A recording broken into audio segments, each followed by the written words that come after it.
PM Modi 2 દિવસ ગુજરાતના પ્રવાસે છે ત્યારે પીએમએ ગાંધીનગર કમલમની મુલાકાત લીધી હતી। પ્રધાનમંત્રી નરેન્દ્ર મોદી ભાજપના આગેવાનો અને કાર્યકર્તાઓને મળ્યા। જૂના કાર્યકરો અને આગેવાનોને પીએમએ યાદ પણ કર્યા। મુખ્યમંત્રી ભૂપેન્દ્ર પટેલ, પ્રદેશ અધ્યક્ષ સી.આર. પાટીલ, ગૃહ રાજ્યમંત્રી હર્ષ સંઘવી તથા પ્રદેશ સંગઠનના મહામંત્રી રત્નાકરજી ઉપસ્થિત રહ્યા। કમલમ કાર્યાલયની વ્યવસ્થાની તમામ ટીમ સાથે પીએમએ રૂબરૂ મુલાકાત કરી માર્ગદર્શન આપ્યું।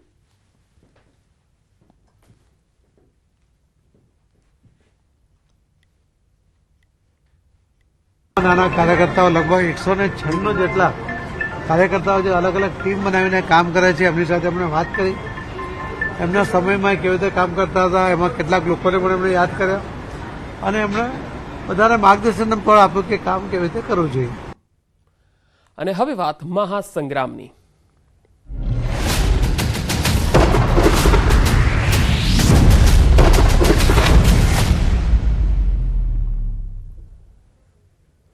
ચૂંટણીનો જામ્યો જોરદાર જંગ। પ્રચાર પૂરજોશમાં થઈ રહ્યો છે અને ભાજપ પણ એડી ચોટીનો પ્રચાર કરી રહ્યો છે।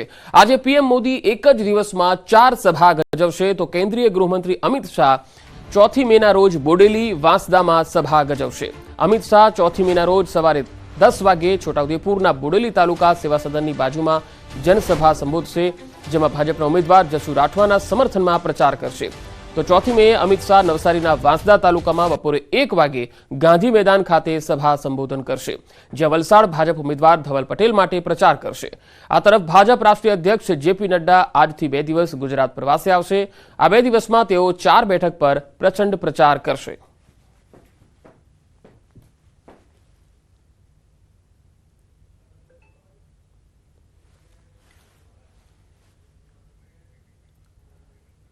તો ભાજપ રાષ્ટ્રીય અધ્યક્ષ આજથી 2 દિવસ ગુજરાતના પ્રવાસે છે। જેપી નડ્ડા આજથી 2 દિવસ ગુજરાતમાં પ્રચાર કરશે। આ 2 દિવસમાં નડ્ડા 4 બેઠકો પર પ્રચાર કરશે। આજે સાંજે મહેસાણામાં નડ્ડા પ્રચંડ પ્રચાર અને જનસભાને પણ સંબોધન કરશે, જ્યારે સાંજે 6 વાગે મહેસાણાના અવસર પાર્ટી પ્લોટ પાસે વિજય સંકલ્પ સભાને સંબોધશે, જેમાં તેઓ મહેસાણા ભાજપ ઉમેદવાર હરિભાઈ પટેલ માટે પ્રચાર કરશે। આવતીકાલે જેપી નડ્ડા દાહોદ અને અમદાવાદ પશ્ચિમ બેઠક અને કચ્છ લોકસભામાં ભાજપ ઉમેદવારનો પ્રચાર કરશે। 3 મેના રોજ નડ્ડા દાહોદમાં સવારે 11 વાગે જસવંતસિંહ ભાભોર માટે સભા કરશે તો બપોરે 2 વાગે અમદાવાદના ટાગોર હોલ ખાતે મતદારો સાથે સંવાદ કરશે, જ્યારે સાંજે 5 વાગે કચ્છના ઉમેદવાર વિનોદ ચાવડાના સમર્થનમાં રોડ શો યોજશે। તે બાદ રાત્રે 8 વાગે ગાંધીધામમાં કાર્યકર્તાઓ સાથે સંવાદ કરશે।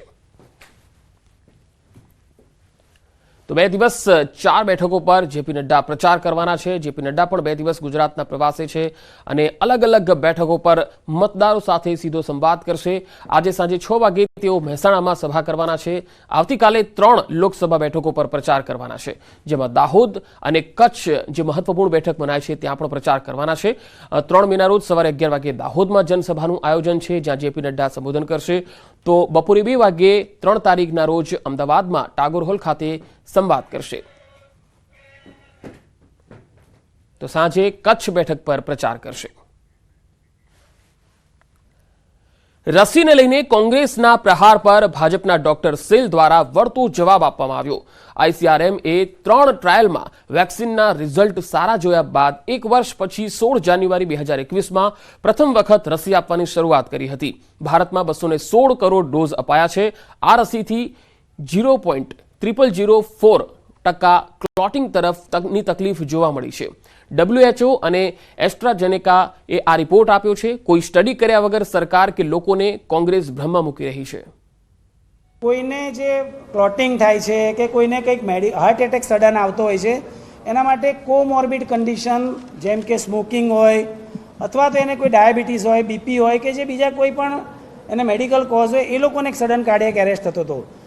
બીજું સિમ્પલ સાદી આપણે એક ઓરલ કોન્ટ્રાસેપ્ટિવ પિલ્સ એ પણ જો આપણી બહેનો જે લેતી હોય છે એના લેવાથી પણ ક્લોટિંગનો પ્રોબ્લેમ થતો છે। દરેક ડ્રગને એનો પોતાનો કોમ્પ્લિકેશન હોય જ છે। એટલે આપણે એવું ક્લેમ કરીએ કે આ વેક્સિન લેવાથી આ થયું છે, એના એ તો કદાચ મને ખબર નથી કે આ કેમ આ કોઈ સ્ટડી કર્યા વગર કોંગ્રેસના પ્રવક્તા કે કોંગ્રેસના નેતાઓ આવું સ્ટેટમેન્ટ લઈને સરકારને અને સરકાર તો પછી બધા સામાન્ય પ્રજાને ભ્રમમાં મૂકે છે। કોવિશિલ્ડ વેક્સિનને લઈ ઉઠેલા વિવાદમાં કોંગ્રેસે ભાજપ સરકાર પર આકરા પ્રહાર કર્યા। WHO કહ્યું હતું કે વેક્સિનની આડઅસર અંગે તપાસ થવી જોઈએ, છતાં વેક્સિન અપાયા બાદ વિદેશમાં અનેક સર્વે અને ડેટા તૈયાર થયા, પરંતુ ભારતમાં કોઈ પણ પ્રકારના ડેટા તૈયાર ન થયા હોવાના આક્ષેપ કોંગ્રેસના પ્રદેશ પ્રમુખ CR પાટીલે કર્યા. શક્તિસિંહના મતે કોવિશિલ્ડ બનાવનાર કંપનીએ ખુદ સ્વીકાર કર્યો કે વેક્સિન બાદ લોહીની ગાંઠ થઈ જાય છે. अदर कंट्रीज ज़्यादातर कंट्रीज ने अपने देश में वैक्सीन के बाद हेल्थ पैरामीटर्स का मॉनिटरिंग किया कि भाई आपने वैक्सीन ली है, आपका रेगुलर चेकअप होगा और जिसको ब्लड थिनर की ज़रूरत थी या और कोई ज़रूरत थी देते रहे, तो जान गंवाने वाले वहाँ कम रहे. हमारे देश में काम ही नहीं हुआ, इसलिए गुजरात में और देश में वैक्सीन के बाद अनफॉर्चुनेटली लोगों ने बहुत जान गंवाई है. મતદાનને હવે ગણતરીના દિવસો બાકી છે અને ઉમેદવારોએ એડી ચોટીનું જોર લગાવ્યું છે. રાજકોટ બેઠક પર ભાજપ ઉમેદવાર બેઠકો કરીને પ્રચારમાં જોડાયા. ભાજપ ઉમેદવાર પરસોત્તમ રૂપાલાએ લેઉવા પટેલ સમાજના ઉદ્યોગપતિ અને વેપારી અગ્રણીઓ સાથે મુલાકાત કરી, જેમાં રૂપાલાએ ઉદ્યોગપતિ ચંદુભાઈ વિરાણીના ઘરે મુલાકાત કરી, જેમાં લેઉવા પાટીદાર સમાજના વિઠ્ઠલભાઈ ધડુક, વલ્લભભાઈ સતાણી, દુષ્યંતભાઈ ટીલાડા, આકાશભાઈ વેકરિયા, કિશોરભાઈ પાંબર, પરેશભાઈ ગજેરા સહિતના ઉદ્યોગપતિઓ હાજર રહ્યા. આ સમયે વાંકાનેર રાજવી અને રાજ્યસભાના સાંસદ કેસરીદેવસિંહ ઝાલા અને ભાજપના નેતા ધનસુખ ભંડેરી પણ હાજર રહ્યા. રાજકોટ બેઠક પર લેઉવા પટેલ સામે કડવા પટેલ ઉમેદવાર મેદાનમાં ઉતારવામાં આવ્યા છે. સુરતમાં કોંગ્રેસ ઉમેદવાર નિલેશ કુંભાણી ફરી ચર્ચામાં આવ્યા. પહેલા કુંભાણીએ મીડિયા સમક્ષ મોટો ઘટસ્ફોટ કરવાની વાત કરી અને બાદમાં ગણતરીના કલાકોમાં જ પ્રેસ કોન્ફરન્સ કેન્સલ કરાઈ. જો કે નાદુરસ્ત તબિયતના કારણે પ્રેસ કોન્ફરન્સ રદ કરાઈ હોવાનું બાદમાં જાણવા મળ્યું. હાલ કુંભાણીના ઘરે ફરી પોલીસ બંદોબસ્ત ગોઠવી દેવાયો છે. હોબાળો થાય તેની આશંકાને પગલે પોલીસ બંદોબસ્ત ગોઠવવામાં આવ્યો. દાહોદ જિલ્લામાં મહિલાઓ દ્વારા મતદાનના વધારે થાય તે માટે મહેંદી કોમ્પિટિશનનો કાર્યક્રમ યોજવામાં આવ્યો. દેવગઢ બારિયામાં મતદાન કરવા મહિલાઓ જાગૃત બને તે માટે ખાસ આયોજન થયું. મતદાન જાગૃતિ માટે બનાવેલા ગીત પર મહિલાઓએ નૃત્ય પણ કર્યું. દેવગઢ બારિયા વિસ્તારની 500 જેટલી મહિલાઓએ આ સ્પર્ધામાં ભાગ લીધો હતો.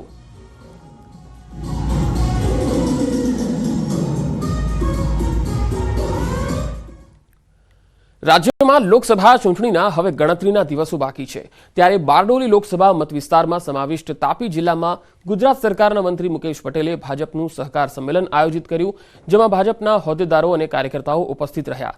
ચૂંટણી પ્રચારના અંતિમ તબક્કામાં કાર્યકર્તાઓને બૂથ લેવલ પર લોકોના ઘરે ઘરે જઈ જે તે મતદારોની સમસ્યાઓ જાણી હતી. મતદારોને રીઝવવા જાદુગરનો ખેલ પણ બતાવવામાં આવ્યો. સાથે જ બારડોલી લોકસભા બેઠકના ભાજપ ઉમેદવાર પ્રભુ વસાવા 5 લાખથી પણ વધુ લીડથી જીતશે તેવો આશાવાદ મંત્રી મુકેશ પટેલે વ્યક્ત કર્યો. એના મારા પેજ પ્રમુખો સવારના 7 થી 10 દરમિયાન વોટિંગ કરવા લઈ જશે અને બાકીના જે લોકો છે એને એના પછી 11 વાગ્યા પછી બધાને વોટિંગ કરવા માટે લઈ જશે. અને આ વખતે નક્કી કર્યું છે કે અમારી વિયારા, નિઝર, માંડવી આ તમામ જે ટ્રાઇબલ વિસ્તારની જે સીટો છે એ તમામ લોકોએ નક્કી કર્યું છે દરેક બૂથ અમે 370ની લીડ અમે આપીશું. ગુજરાતમાં લોકસભાની ચૂંટણીનો પ્રચાર પૂરજોશમાં ચાલી રહ્યો છે અને બીજી તરફ રાજ્યમાં ગરમી પણ આકરા તેવર બતાવી રહી છે. તમામ પક્ષના ઉમેદવારો પ્રચાર માટે રાત્રિ સભાનું આયોજન કરી રહ્યા છે. ગોધરા શહેરમાં ડોર ટુ ડોર કેમ્પેઇન સાથે જાદુગરના માધ્યમથી ભાજપ કાર્યકર્તાઓએ વિકાસની ગાથા દર્શાવી. મોડી રાત્રે આ ગરમાગરમ ભજીયા અને ચાની ચુસ્કી સાથે ભાજપ કાર્યકર્તાઓ રાત્રિ સુધી પ્રચાર કરતા જોવા મળ્યા. લોકસભાની ચૂંટણી મતદાન પ્રક્રિયાને આડે માત્ર હવે ગણતરીના દિવસો એટલે કે 5 જ દિવસો બાકી રહ્યા છે, ત્યારે જે ઉમેદવારો છે તેઓ દ્વારા પ્રચાર કાર્ય પૂરજોશમાં શરૂ કરી દેવામાં આવ્યું છે. દિવસે કાળઝાળ ગરમીને લઈ જે પ્રચાર કાર્ય છે તેને અવનવી રીતે કરવામાં આવી રહ્યું છે. હાલ આપણે ગોધરા શહેરમાં છે અને ગોધરા શહેરમાં આપ જોઈ શકો છો ભાજપના ઉમેદવારનો જે પ્રચાર છે તે પ્રચાર કરવા માટે જે જાદુગર છે, જે જાદુના માધ્યમથી જે નરેન્દ્ર મોદી સરકારની જે વિકાસની વાતો છે તે બતાવી રહ્યા છે.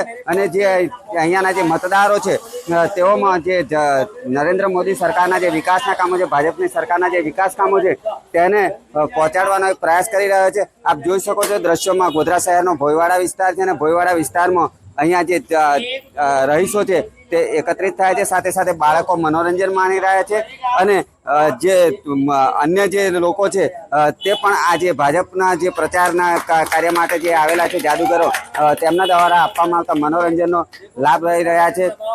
આપ દ્રશ્યોમાં જોઈ શકો છો, અહીંયા જે જાદુગર છે તે વિવિધ જે તરકીબો છે તેના દ્વારા અહીંયા જાદુ બતાવી અને ભાજપનો પ્રચાર કરતા જોવા મળી રહ્યા છે.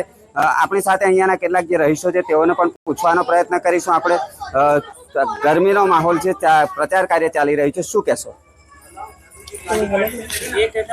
દિવસે ગરમીના હિસાબે સાંજે પબ્લિક ભેગું થાય એટલે એ રીતનું આયોજન કરવામાં આવ્યું છે પંચમહાલ વિધાનસભાની અંદર, અરે લોકસભાની અંદર રાજપાલસિંહના પ્રચાર માટે. ચોક્કસથી જે અન્ય જે ઉમેદવારો છે એ પણ આ પ્રકારે પ્રચારમાં આવે છે કે કેવો માહોલ કેવો લાગે? કોંગ્રેસ તરફથી કોઈ આવ્યું નથી હજુ લગી. બીજી કોઈ પાર્ટી વાળા આવ્યા નથી હજુ સુધી. ભાજપનો પ્રચાર ચાલે છે, બીજી કોઈ પાર્ટી દેખાતી જ નથી ને કોઈ છે પણ નહીં. ચોક્કસથી અન્ય પાર્ટી વાળા કોઈ આવ્યા નથી એવું જણાઈ રહ્યા છે. યુવાનો છે, એમને પૂછવાનો પ્રયત્ન કરીશું.